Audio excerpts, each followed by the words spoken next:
Hi friends, இது வந்து ஒரு கேப் ஸ்லீவ் அப்படின்னா நமக்கு வந்து கை வந்து அந்த கேப்போட ஃப்ரண்ட் போர்ஷன் எப்படி லைட்டாக தூக்கிட்டு இருக்கோ அந்த மாதிரி இருக்கும். இது வந்து உங்களுக்கு ப்ளவுஸுக்கு வைக்கலாம், லேடிஸ் ஷர்ட்டுக்கு வைக்கலாம், இந்த மாதிரி ட்ரெஸ்ஸஸ்க்கு வேணால் குட்டீஸ் ட்ரெஸ் இந்த மாதிரி இதுக்கு எல்லாமே வந்து நீங்கள் வந்து இந்த ஸ்லீவ் வந்து வச்சிங்கன்னா நல்லாயிருக்கும். ஏன்னா இப்போ போடுற ட்ரெண்ட் வந்து எல்லாருமே லைட்டாக வந்து அந்த எட்ஜ் வந்து தூக்கிட்டு இருக்கணும் அப்படிங்கிற மாதிரி நினைக்கிறாங்க. அந்த மாதிரி இருக்கும்போது அது முன்னாடி வந்து கொஞ்சம் நம்ம கர்வ் ஷேப்பில் கட் பண்ணணும். அதை எப்படி கட் பண்ணுறது அப்படிங்கிறத பார்க்கலாம். இப்போ ஸ்லீவோடைய டோட்டல் லென்த்து அதுக்கு மேலே வந்து நான் ஒரு 1 இன்ச் வந்து நான் எடுத்திருக்கேன் எக்ஸஸாக.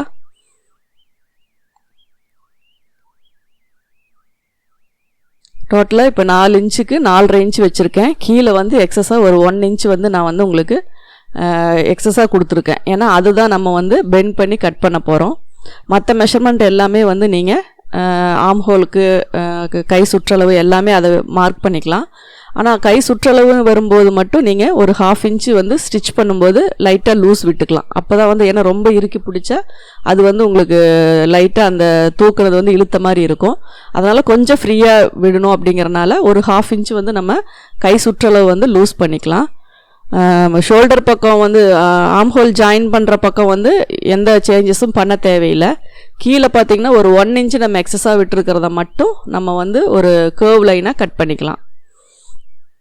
அது கட் பண்ணும்போது உள்ளே கொண்டு வந்து, ஏன்னா உங்களுக்கு கீழே அண்டர் ஆமில் வந்து உங்களுக்கு அதிகமாக கிளாத் இருக்காது. ஏன்னா கேப் ஸ்லீவ்னு வரும்போது நான் இப்போ வச்சுருக்கிறதே அதிக அளவு தான். ஏன்னா அது வந்து ரொம்ப தூக்கிட்டு இருக்கிற மாதிரி தான் இருக்கும். அதனால் கீழே வந்து நம்ம அந்த கிளாத்தை வந்து குறைச்சி தான் வெட்டி ஆகணும். அதனால் உங்களுக்கு கீழே பார்க்கும்போது கிளாத்து கம்மியாக இருக்கும். ஏன்னா இது இன்னும் ஸ்டிச் பண்ணும்போது இன்னும் குறையும். ஆனால் மேல் பக்கம் மட்டும் உங்களுக்கு கேப் மாதிரி தூக்கிட்டு இருக்கிற மாதிரி இருக்கும். இப்போ பார்த்திங்கன்னா நம்ம அந்த 1 இன்ச்சுக்கு வந்து கீழே வர அந்த இதில் வந்து வளைவாக வந்து நம்ம தையல் போடுவோம். இப்போ கீழே வந்து நம்ம தைச்சிட்டோம் அப்படின்னா அந்த மேலே இருக்க அந்த வளைவு வந்து நமக்கு மேலே வந்து கை தூக்கிட்டு இருக்கிற மாதிரி இருக்கும்.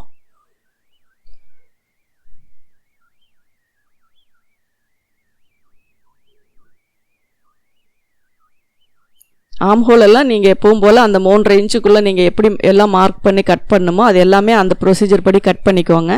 மேலே மட்டும்தான் நான் வந்து ஒரு 1 இன்ச்சு உங்களுக்கு எக்ஸஸாக விட்டுருக்கேன். அந்த 1 இன்ச்சுலேயுமே வந்து லைட்டாக ஒரு 1/4 இன்ச்சுக்கு நம்ம வந்து எப்போவுமே வந்து அதை ஸ்டிச் பண்ணுறதுக்காக நாச் போடுறது நீங்கள் போட்டுக்கோங்க. இப்போ பார்த்திங்கன்னா இதை வந்து நான் அது லைனிங் கிளாத்து கலர் வேரியேஷனாக தான் கட் பண்ணுறேன், உங்களுக்கு டிஃப்ரெண்ட் தெரியணும் அப்படின்னு. இப்போ இது வந்து உங்களுக்கு நான் ஸ்லீவ் வந்து ரைட் லெஃப்ட் 2 ஸ்லீவுமே இதில் வந்து நான் கட் பண்ணுறேன். ஸ்லீவ் வந்து பார்த்திங்கன்னா உங்களுக்கு எவ்வளோ நேராக இருக்குது, நம்ம கட் பண்ணினது எவ்வளோ வளைவாக இருக்குது அப்படிங்கிறது இதில் பார்த்திங்கன்னா உங்களுக்கு புரியும்.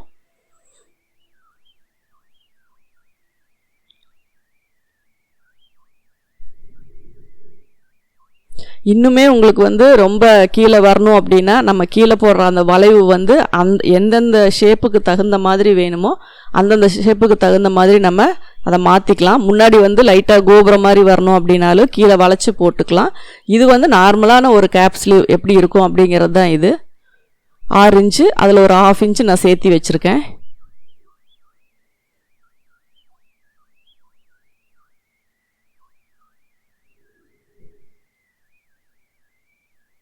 இப்போ வந்து இது எப்படி ஸ்டிச் பண்ணுறது அப்படிங்கிறத பார்க்கலாம்.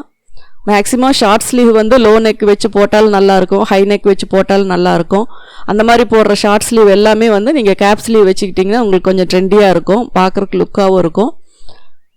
ஆனால் ஸ்லீவ் வந்து லென்த்தாக போடுறவங்களுக்கு வந்து அது சூட் ஆகாது. ஏன்னா லென்த்தாக வரும்போது கேப் ஸ்லீவ் வைக்க முடியாது.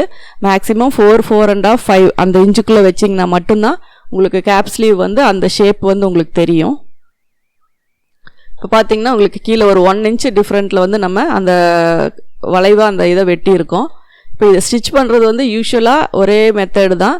ஆனால் நம்ம அந்த வளைவு வந்து கரெக்டாக வந்து நமக்கு வரணும். அதுதான் ரொம்ப இம்பார்ட்டன்ட். 2 பக்கமும் வளைவு வந்து கரெக்டாக வரணும். நம்ம ஸ்டிச் பண்ணுற அளவும் வந்து கரெக்டாக இருக்கணும்.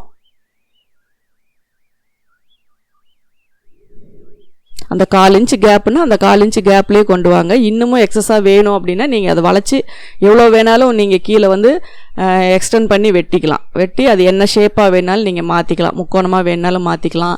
அந்த எட்ஜில் வந்து ஏதாவது பால் தொங்க விடுற மாதிரி அந்த மாதிரி எது மாதிரி வேணாலும் நம்ம வச்சுக்கலாம். பேசிக் வந்து இதுக்கு மேலே என்ன ஆல்ட்ரேஷன் வேணும் அப்படின்னாலும் அதை நம்ம பண்ணிக்கலாம்.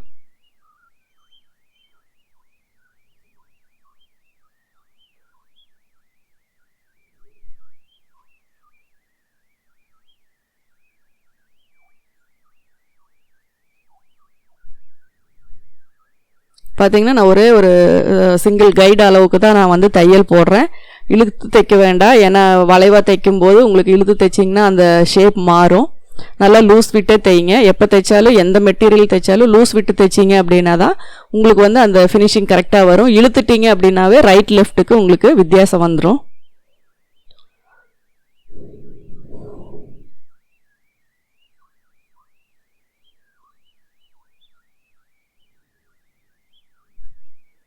கேப் ஸ்லீவ் அப்படின்னாவே உங்களுக்கு அண்டர் ஹார்மில் வந்து துணியோட அளவு வந்து கம்மியாக தான் இருக்கும். அதுக்கு மேலே அதிகமாக வச்சிங்க அப்படின்னா, இன்னும் ஸ்லீவ் கொஞ்சம் இறக்கமாக வச்சிங்க அப்படின்னா லைட்டாக அந்த அந்த மாடலோடைய அந்த இது வந்து உங்களுக்கு டிஃப்ரெண்ட்டாக தெரியும். அதனால் நீங்கள் வச்சு ட்ரை பண்ணி பாருங்கள். ஏன்னா கொஞ்சம் கீழே வந்து ஒரு 3 இன்ச் வரைக்குமே வச்சு ட்ரை பண்ணுங்கள். ஆனால் அந்த ஷேப் வந்து நமக்கு நார்மலாக இப்படி உள்ளே வர, ஏன்னா குட்டீஸ்க்கெல்லாம் தான் மேக்ஸிமம் வந்து கேப் ஸ்லீவ் வைப்பாங்க. அதனால் அந்த மாதிரி ட்ரை பண்ணி பாருங்கள். ஆனால் கீழே வந்து உங்களுக்கு கிளாத் வந்து கம்மியாக தான் வரும். சிசர் கட் போட்டுக்கோங்க. எல்லாத்துக்குமே இந்த ரவுண்ட் ஷேப்பு கேர்வ் லைன் வர்றது எல்லாமே நீங்கள் சிசர் கட் போட்டுக்கோங்க. அதுக்கப்புறம் படிமான தையல் வந்து எக்ஸஸாக இருக்க கிளாத்தை எல்லாத்தையுமே லைனிங் பக்கம் தள்ளி விட்டுட்டு படிமான தையல் போடுங்க. இப்போ மெயின் கிளாத் பக்கம் வந்து உங்களுக்கு எந்த ஒரு கிளாத்துமே கிடையாது. எல்லா கிளாத்துமே நம்ம லைனிங் பக்கம் தள்ளி விட்டுட்டோம். நீடில் அளவுக்கு தையல் போடுறோம். இந்த மாதிரி போடுறது தான் நம்ம வந்து படிமான தையல் அப்படின்னு சொல்லுவோம். ஏன்னா உங்களுக்கு மடிக்கும்போது கீழே இருக்க கிளாத் வந்து மேல் பக்கம் தெரியக்கூடாது. என்ன பர்பஸ்க்காக அதை போடுறோமோ அதை வந்து கரெக்டாக ஃபாலோ பண்ணிக்கணும்.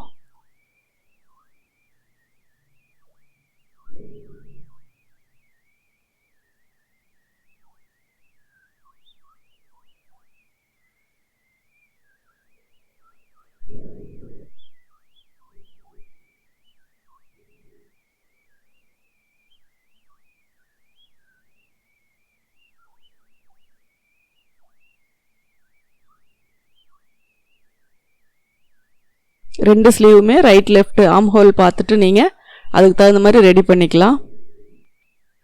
இதுக்கு எட்ஜில் வந்து நீங்கள் பார்டர் வேணுனாலும் வச்சுக்கலாம், பைப்பிங் வேணுனாலும் வச்சுக்கலாம். இது வந்து சும்மா பேசிக்காக சிம்பிளாக ஒரு ஸ்லீவ் மட்டும்தான். இதில் எந்த டெக்கரேட்டிவும் பண்ணலை. உங்களுக்கு வந்து பேசிக் தெரிஞ்சிருச்சு அப்படின்னாவே மெயினாக பண்ணும்போது நீங்கள் அதில் என்னென்ன ஒர்க் பண்ணணுமோ, அதாவது பைப்பிங்கு, பேட்ச் ஒர்க்கு, கீழே அந்த பார்டர் கொடுக்கறது, அந்த மாதிரி எல்லாமே வந்து ஹேங்கிங் வைக்கிறது, இந்த மாதிரி எல்லாமே நீங்கள் வந்து பண்ணிக்கலாம். இது சிம்பிளாக வந்து ஒரு பேசிக்கான கேப் ஸ்லீவ் தான். மேக்ஸிமம் வந்து குட்டீஸ்க்கெல்லாம் லேடிஸ் ஷர்ட் நம்ம தைக்கும்போது இதை வச்சோம்னா பார்க்குறக்கு ரொம்ப அழகாக இருக்கும்.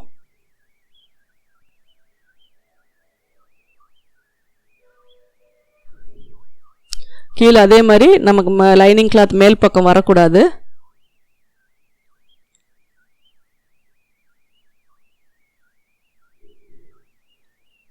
நமக்கு வந்து அந்த பெட்டல் ஸ்லீவ் ரெடி பண்ணும்போது எப்படி உங்களுக்கு அந்த ஒரு ஷேப் வருதோ அதே மாதிரி தான் பார்க்குறக்கு இருக்கும். டபுள் ஸ்டிச் போட்டுக்கலாம்.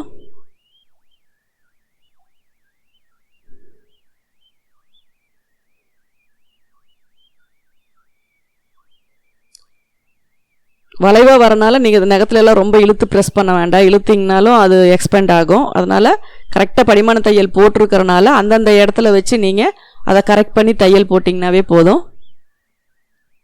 ஏன்னா இந்த மாதிரி ஒரு லைன் எல்லாம் தெரியும் போது நீங்கள் ரொம்ப இழுத்திங்கன்னா நீங்கள் ஸ்டிச் பண்ணி முடிச்சதுக்கப்புறம் பார்த்தீங்கன்னா அது வந்து ஒரு கிராஸ் மாதிரி தெரியும். இந்த மாதிரி ஸ்ட்ரெயிட் லைன் வர்றதெல்லாம் நம்ம ஃபினிஷ் பண்ணதுக்கப்புறமும் அந்த ஸ்ட்ரெயிட் லைன் வந்து அப்படியே இருக்கணும். ஏன்னா இது வந்து கீழே பெண்டாக இருக்குது. அதனால் அந்த ஷேப்பில் வளைச்சி நம்ம தையல் போட்டோம்னாலும் கரெக்டாக வராது. மெயின் கிளாத் வந்து அப்படியே நேராக நீட்டாக இருக்கவே நம்ம மேலே வைக்கிற அந்த லைனிங் கிளாத் மட்டும்தான் அதில் வளைவாக தையல் போடணும். மெயின் கிளாத்தையே நம்ம வளைச்சி தையல் போடக்கூடாது. அப்படி போட்டிங்கன்னா அந்த ஷேப்பும் மாறிடும். கீழே வந்து சுருக்காக தெரியும். அது பார்க்குறக்கு வந்து நீட்டாக இருக்காது.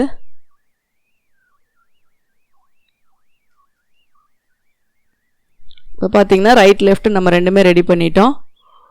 இப்போ இதில் வந்து எப்பவும் கீழே பார்த்தீங்கன்னா அந்த ஷேப் வந்து உங்களுக்கு நல்லாவே தெரியும். இது இந்த அளவுக்கு லைட்டாகவே வச்சிங்கனாவே பார்க்குறக்கு அது அழகாக தான் இருக்கும். ஏன்னா வேர் பண்ணும்போது உங்களுக்கு லைட்டாக தூக்கிட்டு இருக்கிற மாதிரி இருந்தால் போதும்.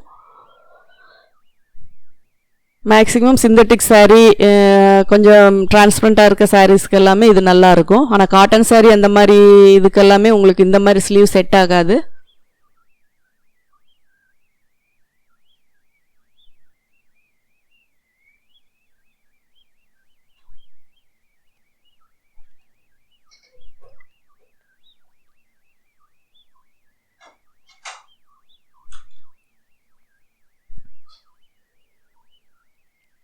இப்போ அதே மாதிரி நீங்கள் சுற்றி அதை வச்சு லைனிங் கிளாத்தை ஒட்டி தையல் போட்டு எக்ஸஸாக எல்லாத்தையுமே கட் பண்ணிக்கோங்க.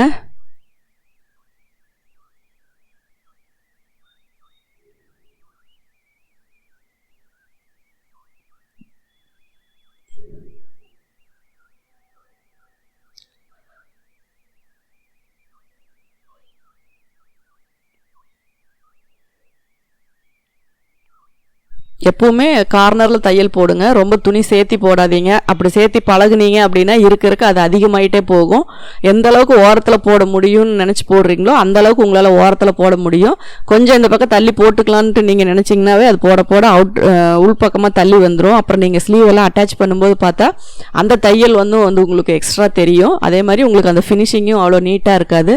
அதனால் எப்போ நீங்கள் அந்த லைனிங் வச்சு தையல் போட்டாலும் அதை அந்த கார்னரில் நீங்கள் தையல் போட்டு பழகுங்க.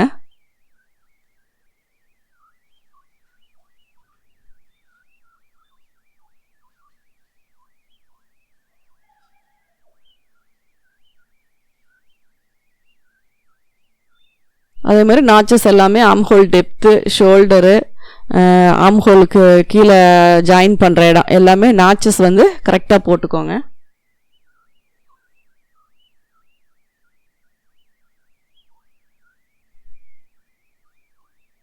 எந்த ஸ்லீவ் தைச்சாலுமே ரைட் லெஃப்ட் மாறாமல் தைங்க. ஏன்னா பிரித்து தைச்சிங்கன்னா அதுக்கு மறுபடியும் கரெக்ட் பண்ணுறதுக்கு அந்த பிசுறு இதெல்லாமே தெரியும்.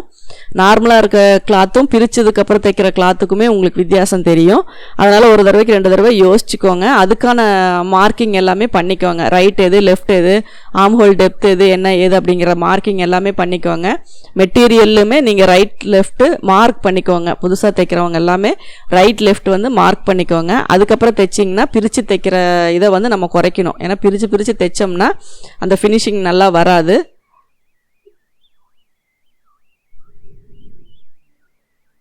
இப்போ பார்த்தீங்கன்னா உங்களுக்கு ரைட் லெஃப்ட் ரெண்டுமே நம்ம ரெடி பண்ணிட்டோம். ஸ்லீவ் பார்க்குறக்கு ரொம்ப அழகாக இருக்கும். வேர் பண்ணும்போது இன்னும் உங்களுக்கு பார்க்குறக்கு ரொம்ப நீட்டாக இருக்கும். நான் சொன்னது கை சுற்றளவு நீங்கள் ஒரு 1/2 இன்ச் 6 இன்ச்சு வைக்கும்போது டைட்டான அளவு வைக்கிறோம் அப்படின்னா ஒரு 1/2 இன்ச்சு லூஸ் விட்டு 6.5 இன்ச்சை நம்ம மார்க் பண்ணிக்கலாம். 6.5 இன்ச்சை மார்க் பண்ணிவிட்டு கீழே நம்ம அந்த ஜாயின் பண்ணிட்டோம் அப்படின்னா உங்களுக்கு பார்க்கும்போது கீழே ஒரு 1 இன்ச்சு தான் கீழே ஆம்ஹோலில் இருக்கும் கிளாத்து. ஸ்ட்ரைட்டாக மெஷர் பண்ணுங்கள், வளைச்சி பண்ணாதீங்க. ஸ்ட்ரைட்டாக பண்ணிங்கன்னா தான் உங்களுக்கு அளவு கொஞ்சம் கரெக்டாக வரும். ஏன்னா பெண்டாக இருக்கிறனால உங்களுக்கு அளவு கரெக்டாக குறிக்க முடியாது. அதனால் ஸ்ட்ரைட்டாக கீழே இருக்க அளவுலேருந்து நேராக அப்படியே ஸ்ட்ரைட்டாக டேப் வச்சு நீங்கள் மார்க் பண்ணிக்கோங்க. இப்போ கீழே இந்த ஷேப்பில் நம்ம ஜாயின் பண்ணிடுவோம். அப்போ பார்க்கும்போது உங்களுக்கு நீங்கள் வேர் பண்ணும்போது ஷேப் இதாக இருக்கும். இன்னும் வேணும் அப்படின்னா நீங்கள் அதை வளைச்சி நீங்கள் வெட்டலாம். ஆனால் கீழே இதே அளவாக தான் இருக்கணும். மேலே மட்டும்தான் அந்த 1 இன்ச்சு நான் எக்ஸ்டெண்ட் பண்ண இடத்துல இன்னொரு 1.5 இன்ச்சாக கூட நீங்கள் எக்ஸ்டெண்ட் பண்ணிக்கலாம். லைட்டாக கோபுரம் மாதிரி ஷேப்பு, நல்லா இன்னும் வளைவு பெண்டாக உள்ளே ஷேப்பு இந்த மாதிரி எல்லாமே கூட நீங்கள் அதை கட் பண்ணலாம். Thank you viewers. சேனலை பார்த்து யூஸ் பண்ணிக்கணும் அப்படின்னா இந்த சேனலை சப்ஸ்கிரைப் பண்ணுங்க, பெல் பட்டன் பிரஸ் பண்ணுங்க, உங்க ஃப்ரெண்ட்ஸ் கிட்ட ஷேர் பண்ணுங்க. அதுல ஏதாவது உங்களுக்கு கமெண்ட்ஸ் தெரிவிக்கணும்னா கமெண்ட்ஸ் பாக்ஸ்ல போடுங்க. தேங்க்யூ ஃபார் வாட்சிங்.